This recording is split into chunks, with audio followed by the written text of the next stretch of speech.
Imagine the deafening roar of a World War II bomber, the sky thick with flak, enemy fighters on your tail.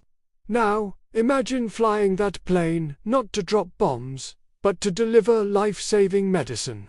This isn't a story of destruction, but one of creation, of life being snatched from the jaws of death in the midst of history's greatest conflict. Today, we're uncovering the incredible and often overlooked stories of the pilots who flew into the heart of danger, armed not with weapons, but with penicillin, blood plasma, and hope. The year is 1944. The Allies are pushing deeper into occupied Europe. On the front lines, soldiers face not only enemy fire, but also the silent threats of infection, disease, and injury. A simple wound could be a death sentence without the right medical supplies. Back at air bases in England, a different kind of mission is being planned. The pilots of the Air Transport Command weren't fighter aces or bomber crews celebrated in the headlines. Their call sign was courage, their mission, compassion. One such pilot was Lieutenant James "Gentle Jim" Corrigan. He wasn't a daredevil.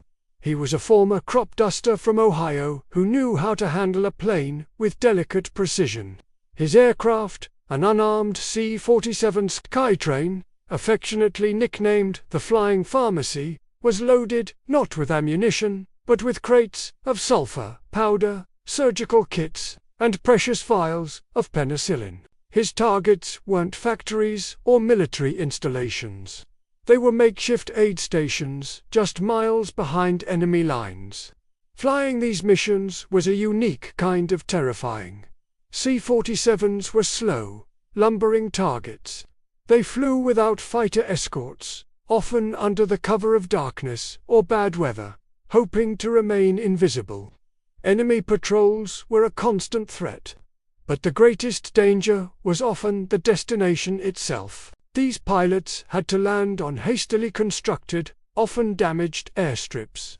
Sometimes little more than a muddy field cleared by engineers just hours before.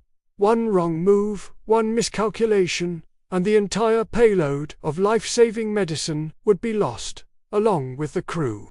One particular mission etched itself into the memory of all who knew of it.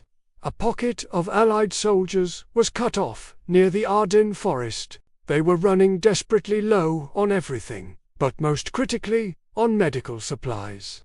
Wounded men were piling up, their chances of survival diminishing with every passing hour. A blizzard was raging, grounding most flights. It was deemed a suicide mission. The risk of icing on the wings, zero visibility, and lurking enemy patrols was almost a certainty.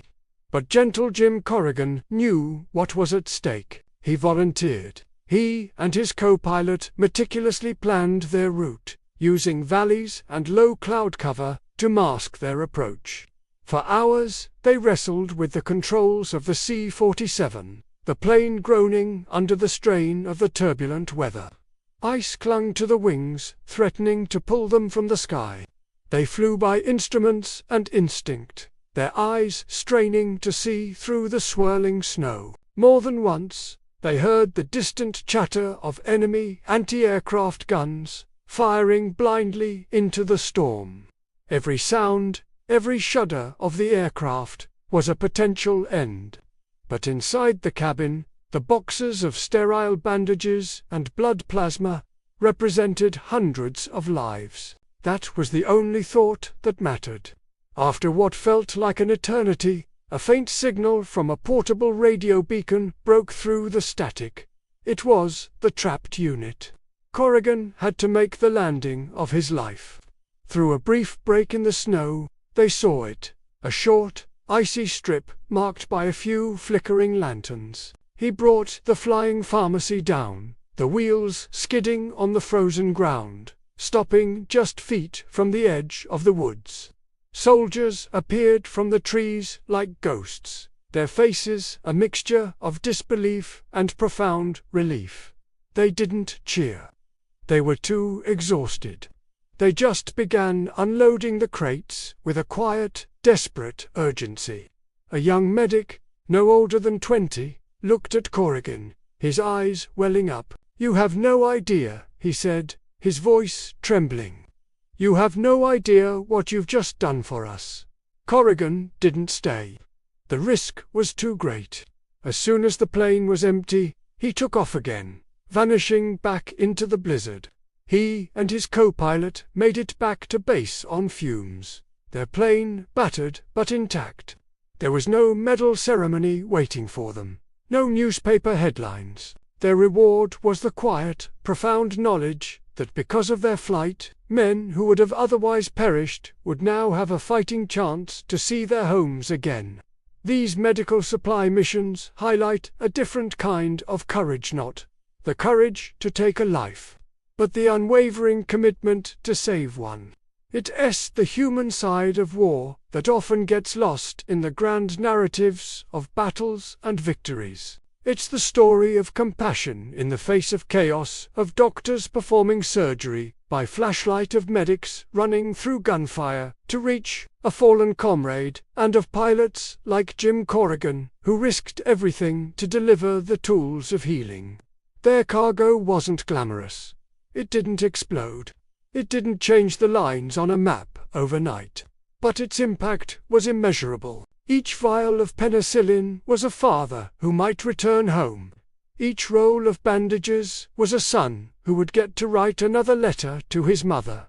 These pilots weren't just flying cargo. They were flying second chances. They were delivering the most powerful weapon of all, the chance to live. This is the legacy of the Air Transport Command and countless other support units. They were the vital lifeline. The unsung heroes who understood that true victory isn't just about defeating an enemy, but about preserving humanity in the process. Their bravery reminds us that even in the darkest of times, the instinct to help, to heal, and to save can shine through. They proved that heroism isn't always found in the heat of combat, but sometimes it's found in the quiet, steady hum of an engine, flying through a storm, carrying a cargo of hope. Thank you so much for joining us to honor these incredible individuals. Their stories deserve to be told and remembered. If this story moved you, please consider liking this video and subscribing to our channel for more true stories about the human side of history. Let us know your thoughts in the comments below. Until next time, stay curious and remember the heroes all around us.